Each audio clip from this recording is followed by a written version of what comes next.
Questions to ask, right? A campaign with the confidence rising. I told WDF don't switch, good times are coming on even deep diving. Fan cams, reactions, watch along, still the pride of London thriving. The Eagles of South, they flying. Keep your eyes on us, we ain't hiding.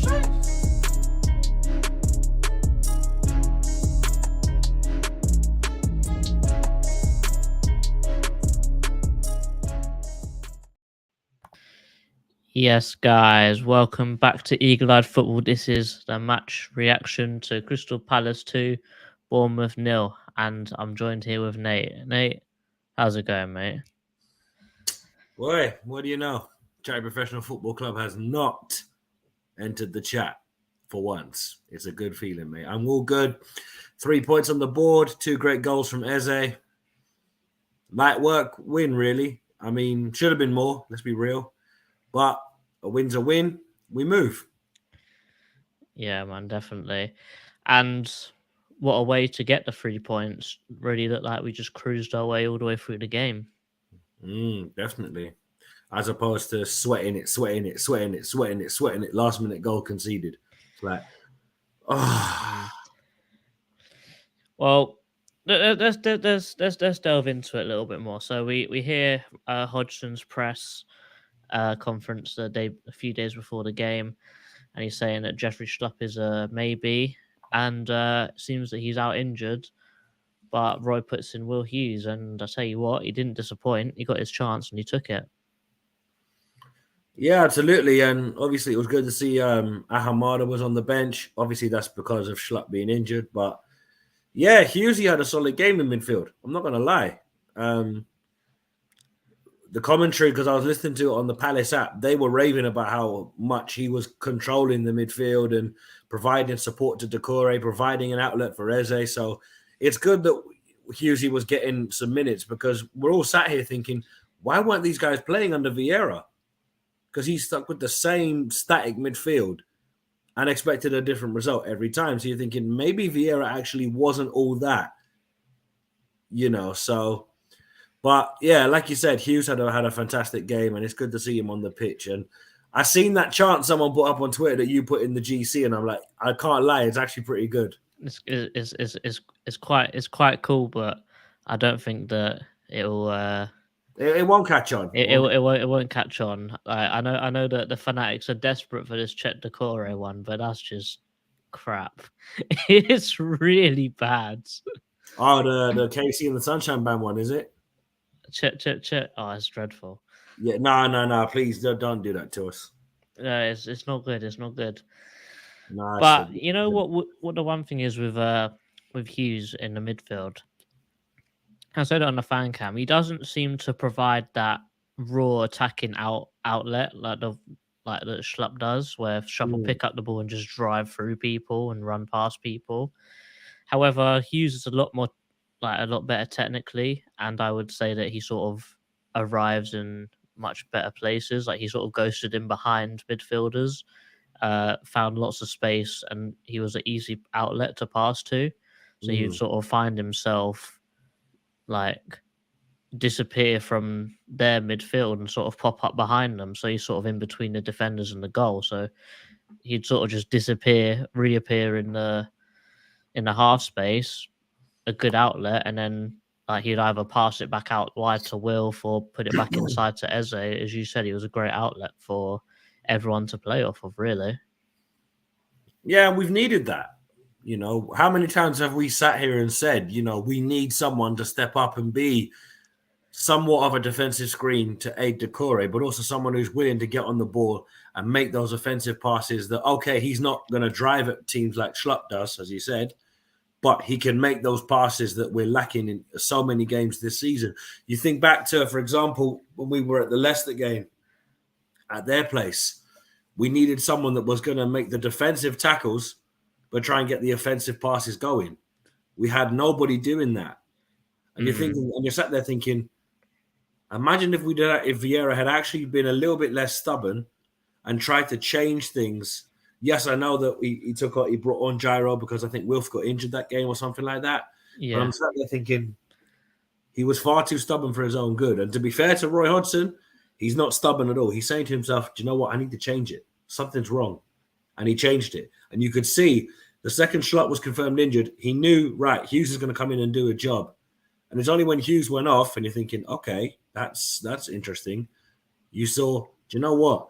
Hughes is the quote-unquote successor to Maka, where Maka was making them energetic plays and everything else. So it's just good to see him have a good game because a lot of the fan base have been scrutinizing him, saying, oh, why did we spend the money we did on him?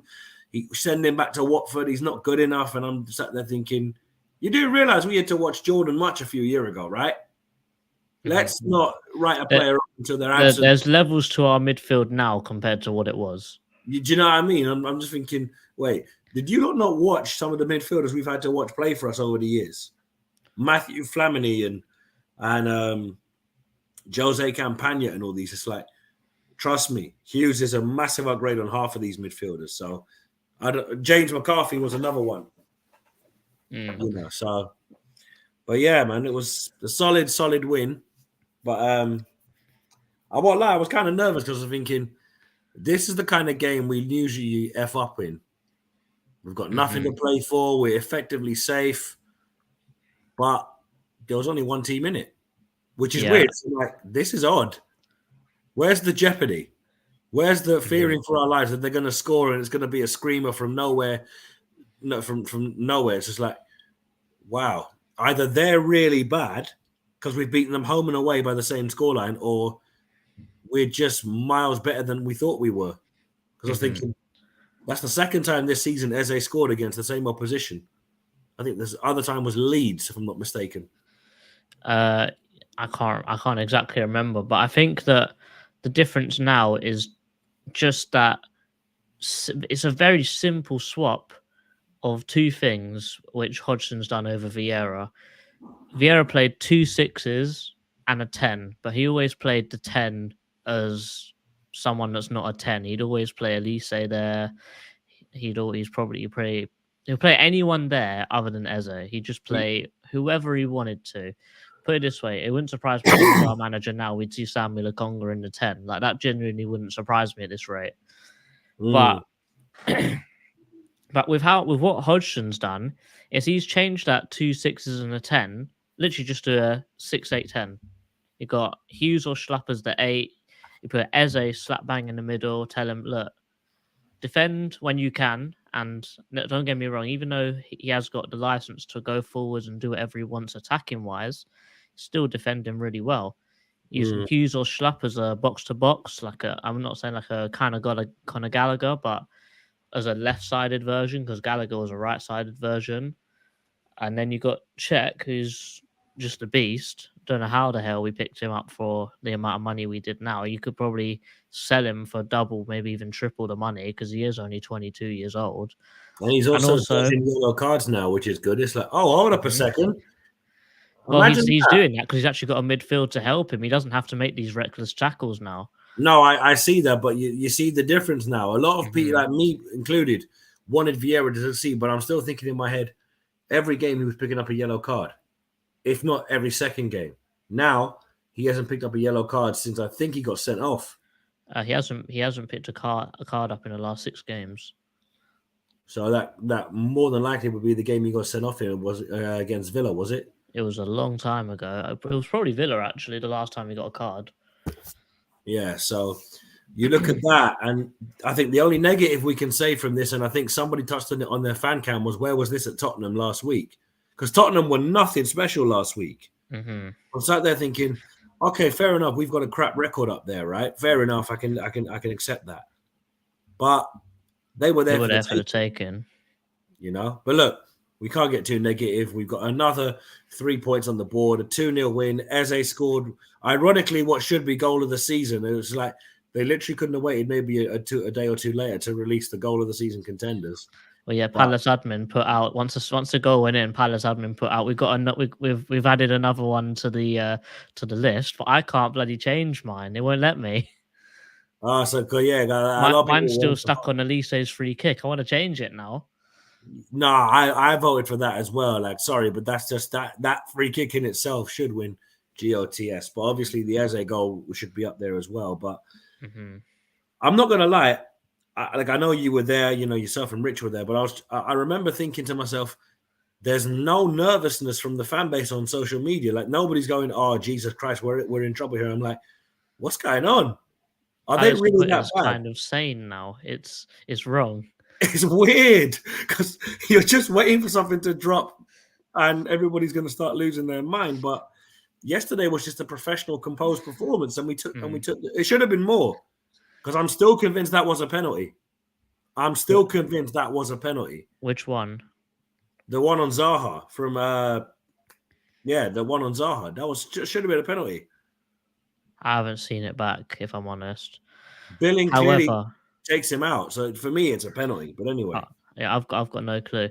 But something that I saw Bournemouth fans complaining about, asking for a penalty, but it was in their box, was Joachim Anderson's Bruce Lee impression on Jefferson Lerma.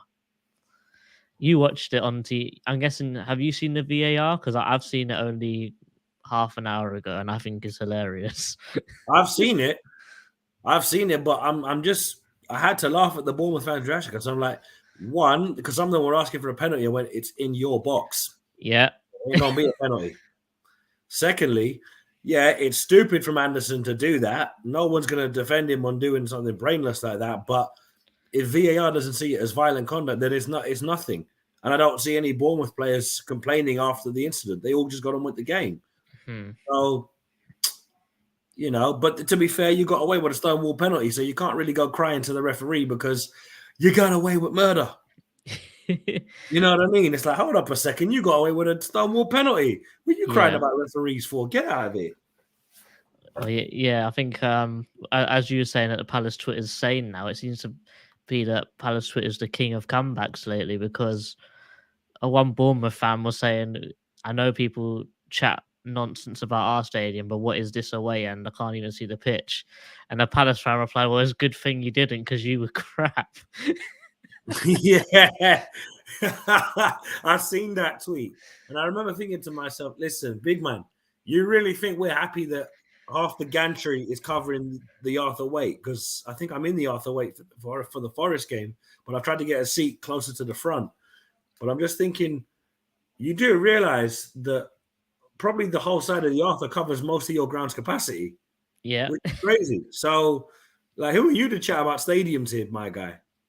Because one of their stands is temporary. But look, I honestly couldn't tell you how bad they were yesterday, because I don't think I've seen them be good since they came back in the league.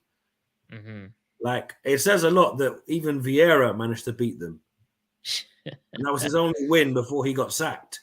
So I'm like, wow, that's bad.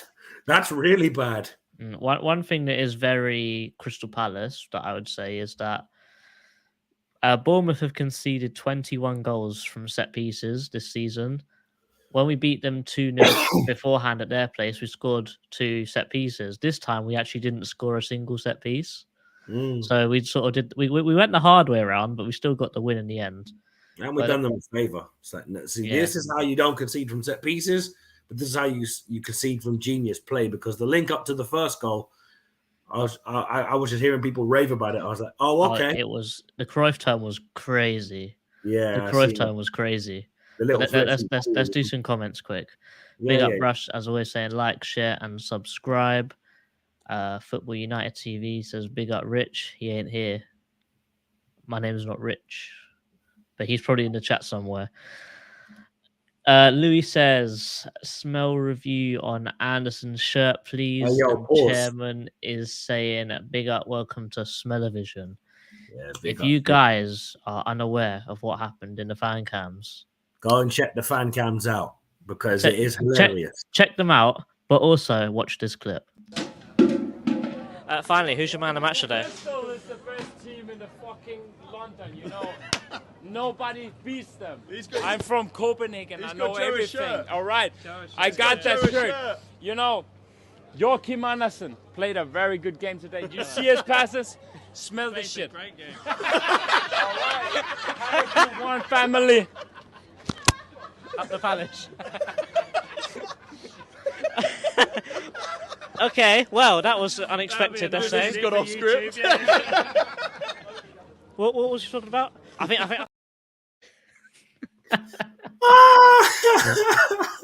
You know when he took the mic and he kissed it, I was like, should I kiss the mic? What am I doing? Like, what do I do here? Bruv, it's the fact that my man just whipped the shirt and said, smell that. I'm like, yo, wait, what? Pause? Yo, wait, where's this going, bruv? But it's the people's reaction outside of the fan cam. That just, Yeah, I was like, the guy in the background was like hopping away. It was jokes, man. yeah. But this the is the joy smell of being on review, the fan channel, bruv. I'll give you a smell review real quick. It all happened so fast, I couldn't smell anything. I'm not gonna lie.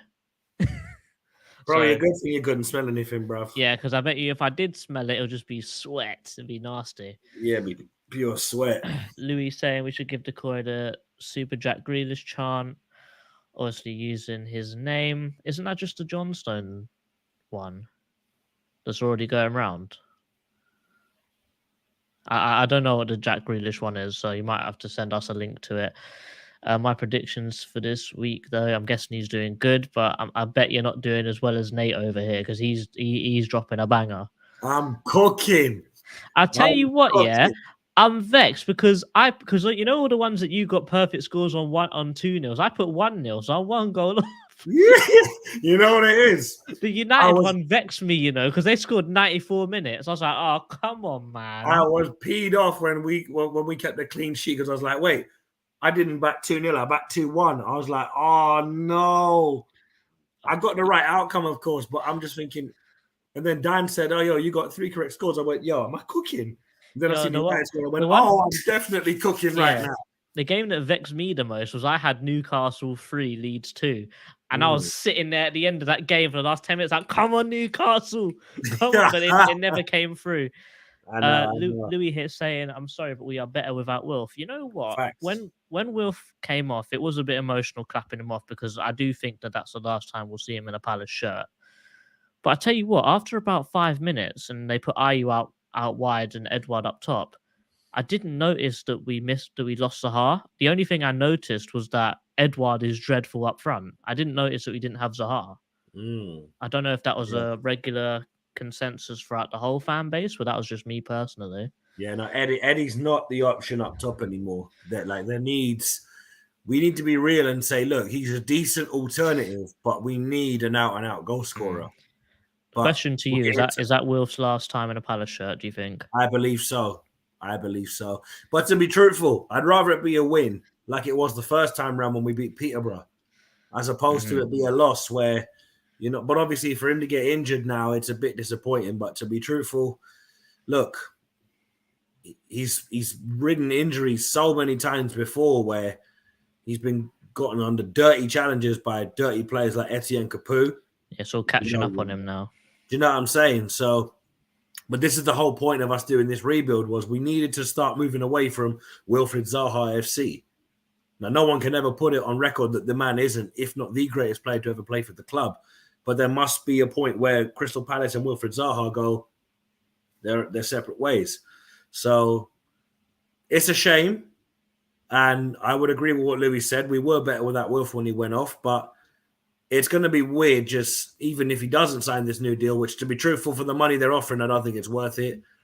It is going to be weird not seeing him, but to be honest, he owes us nothing at this point. So I just wish him the best for wherever he does end up, provided it's not in the Premier League, because I don't want to see him scoring worldies against us. My heart couldn't take that. Definitely. Big up Rich is big in both of us. Rich, I like your new profile picture, mate. It's it's the upset version of it, not the happy one. He's agreeing with you, defo a pen. Big up Henry. We didn't see you at the fan cams yesterday. Is everything okay, mate? I think everyone's got the song going. Look, Eze's on fire. Your defense is terrified because Eze is on fire. Yeah, everyone's keeping it going, man. It's a very basic chant, and when it first happened, I wasn't sold on it, but now I'm sold.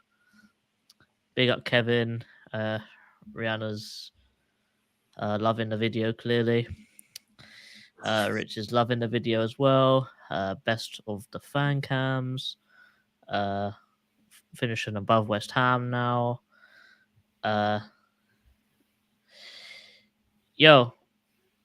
I'll send the link in the chat. Put it in like the Discord or something like that. And then we'll have a listen to it later. Yeah, we'll do it when we're Colin saying another striker. We're linked to the Dortmund Dembele. That's interesting. I mean, not Dortmund. Leon Dembele. Out of contract. Chelsea nearly bought him for like 45 million a few years ago, so it can't be a bad striker if like, you know, they were going to pay such a big amount of money for him. So all that happens, subs come on, Gyro and MacArthur come on. What do you think of their appearances? Both of them haven't played in a while, but they both seem to have a pretty good account for themselves. I think okay, so to be truthful, Riedewald minus his shot, which went out for a throw-in, I don't think there was anything special about him coming back on, but it's good to see him play for a bit.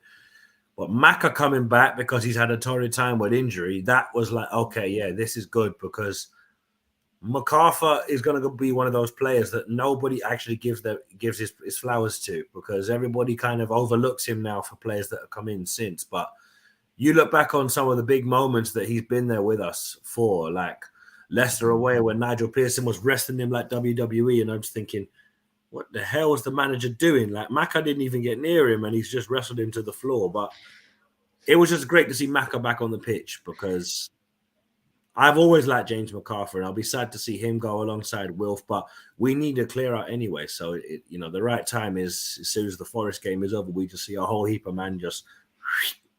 Well, there's a lot of people out of contract, so I'm sure that's going to happen. Yep. And if that happens, I'm sure that Textor and Parish will have to dig into their pocket a little bit to, I guess, complete the rebuild of the second proper big window, really. Well, they're not going to be asking the Chuckle Brothers for money. Let's get that in there before they'll be happy to take the money, but they won't put any money in. Oh, but absolutely. Let's chat about the star boy. Eze's goal, the second one. No, I'm sorry, but these two are dangerous together. Like, it's actually scary how good they are because that ball for the second goal, I'm sorry. It's mad to think that Elise's assisted 50% of Eze's 10 goals this season. So Elise on his own has assisted his brethren 5 times. That's crazy. That's we're building a great duo here. Well, just have to keep them together. That's the problem. Look, we love a duo at Palace. I mean, look at our most famous duo of all time, Wright and Bright. No, obviously they're not in the same category, but just when these two play on the pitch and they've got the freedom to play like this, you're saying to yourself, why did this guy bench Eze for near enough the whole season? We all knew Eze would cook when he'd come on. So you're looking at it thinking, this guy's bringing on Luca before Eze. He's bringing on a couple of other players before Eze. Just, I don't know, but the link up for that second goal was just unreal. But that second goal was badly needed because I had a fear that Bournemouth could equalize. I know they had no shots on target yesterday, but yeah, just quality result all the same. Quality result. 100%. I'm going to open the phone lines. So if you guys have a look in the chat, you will see this link. You click this link, we'll bring you in for a little piece of time to talk about the game. Full time happens. Has Roy got it right?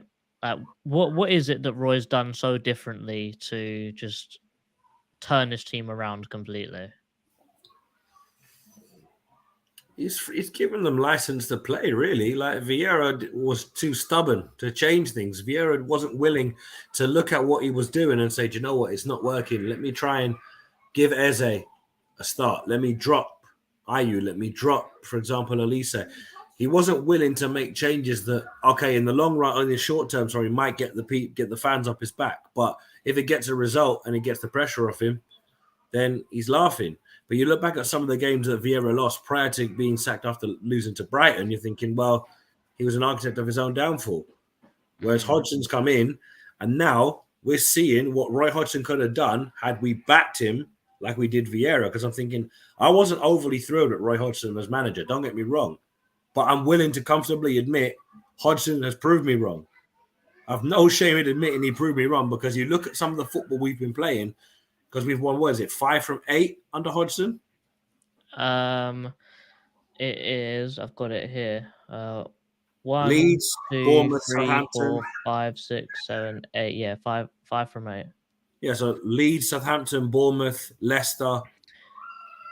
Yeah, Eze's got West Ham. Yeah, so they're the Eze's five got teams 6 there. goals in 8 games, or technically 7 with that own goal, the free kick own goal, and he's got 2 assists. So he's got a goal contribution every single game so far of Hodgson's reign, Yeah. statistically. But you look at the 5 wins we got, right? People might argue, oh, Vieira could have got those wins. No, I don't think he could. The players No. weren't playing for him. And he played everyone in the wrong position anyway. Exactly. So, look, Hodgson was not my preferred option. I'll level with you.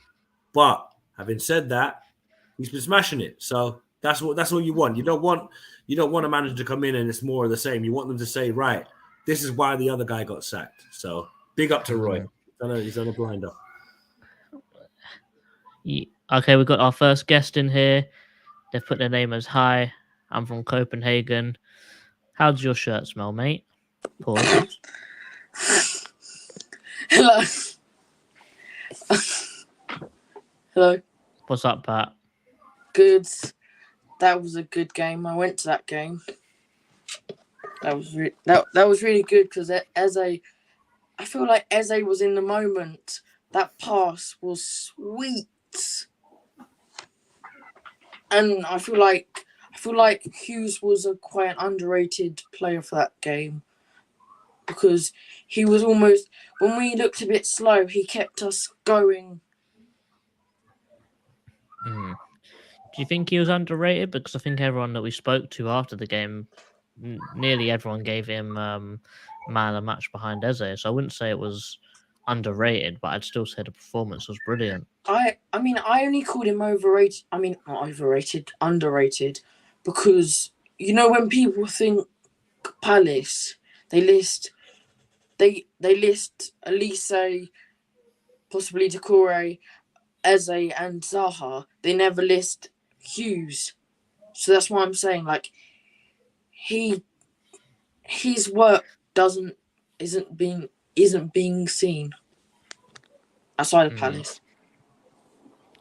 Yeah, definitely. I think that someone's work that hasn't been noticed enough outside of Palace is Joachim Andersen. I think that his game was pretty brilliant. He had some great long passes in there, put Wilf in, and, you know, maybe Wilf should have scored a few more of the chances that he got given, but Andersen put the ball on a plate for him to go and run at the defender one-on-one. What do you think about his performance yesterday?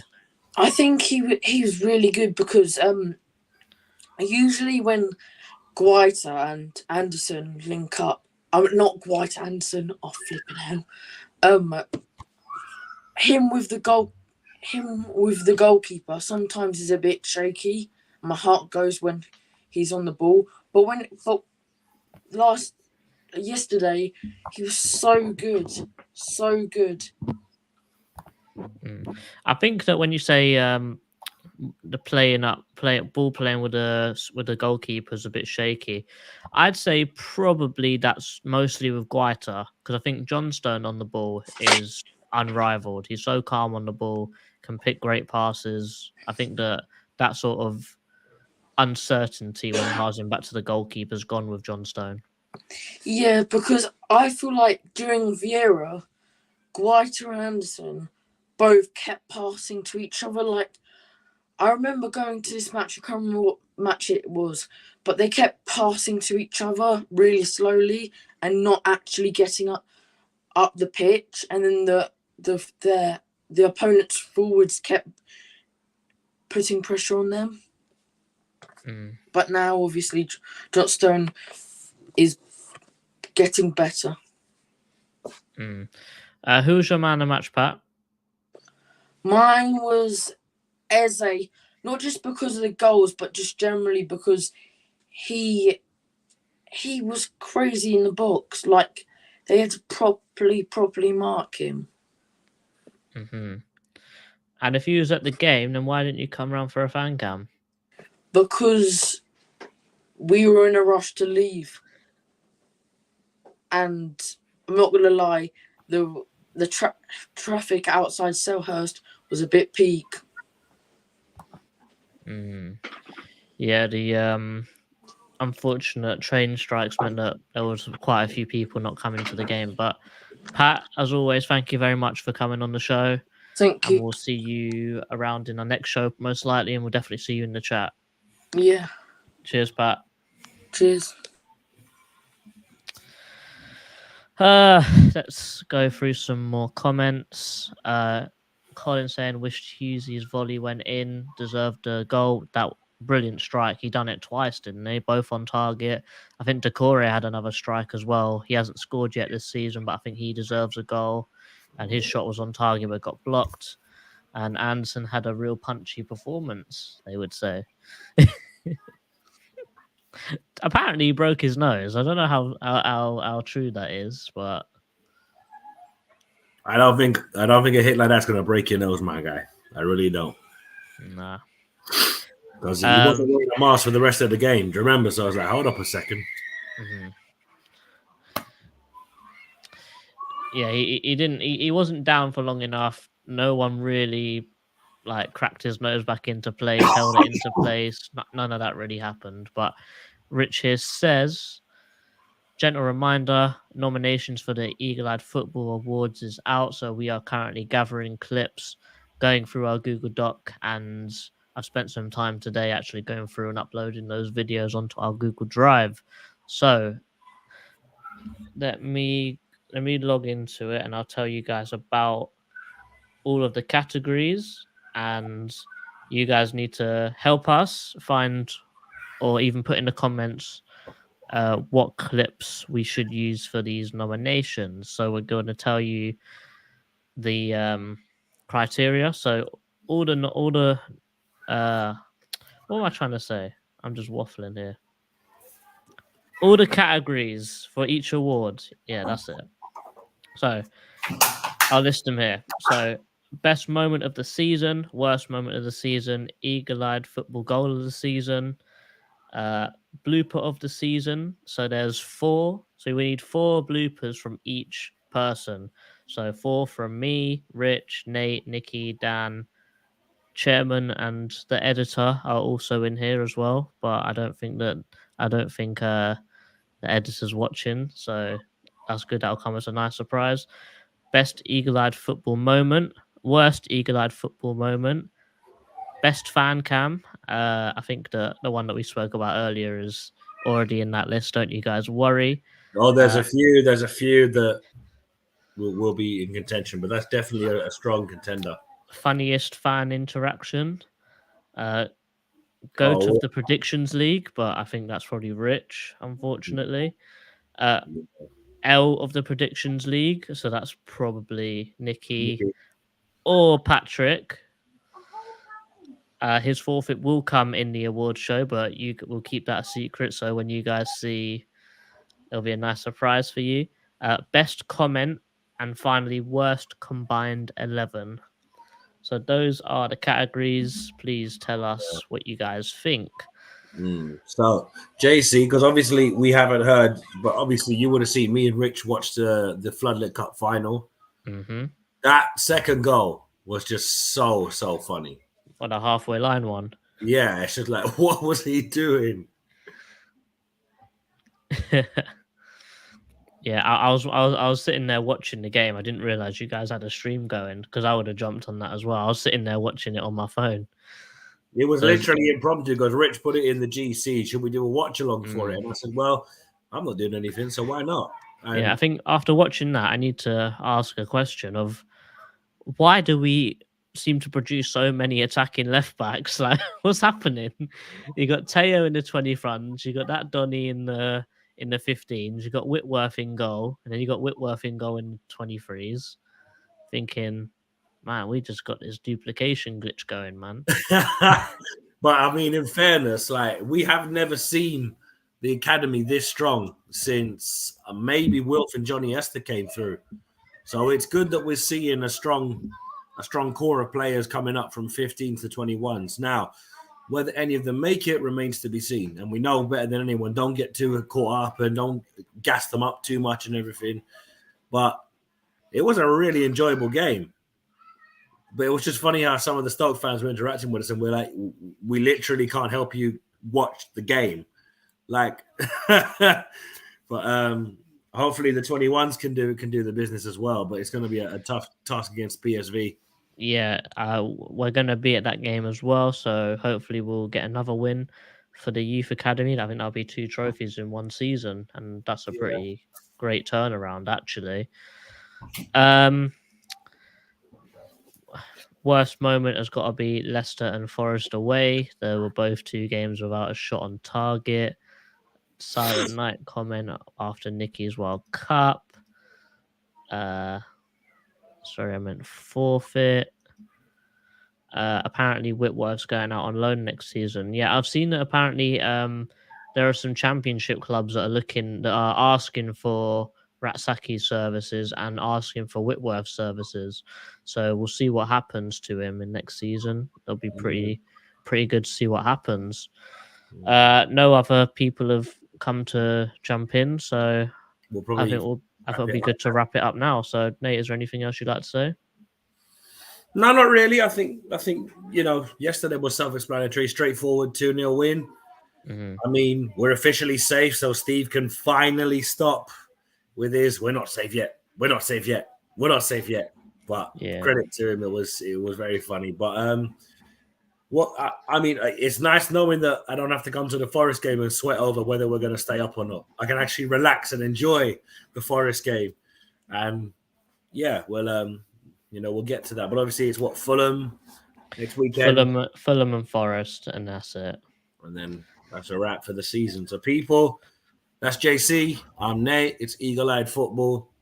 We'll see you for the Fulham match preview. I probably won't be there because of work commitments, but nevertheless, there's only one team wearing red and blue. And there's only one team called Palace. And as always, I'll see you in the Tats Eagle, not in because Tats Eagle comes out Wednesday. But anyway, calm, composed, professional performance. Palace 2, Bournemouth 0. This is Eagle Eye Football. We are out. Out the Palace. Out the Palace. Eagles.